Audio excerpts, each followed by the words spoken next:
In this video, we will calculate the mole fraction of component A in the liquid and vapor phases to determine if a specific mixture acts as an azeotrope. Consider a binary solution of volatile liquids A and B. Given the vapor pressures of the pure components and the total vapor pressure of the solution, we need to find the composition of both phases. Recall that a maximum boiling azeotrope shows negative deviation from Raoult's law. Furthermore, the mole fraction X_I refers to the liquid phase, while Y_I refers to the vapor phase. Applying Raoult's law, we substitute the known values for the pure components and the total pressure to solve for the liquid mole fraction, X_A, which equals 0.5. Next, we use Dalton's law to determine the vapor composition.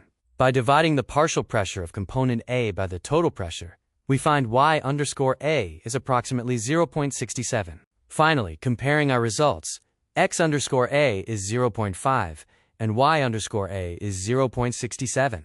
Since these values are not equal, this mixture is not an azeotrope.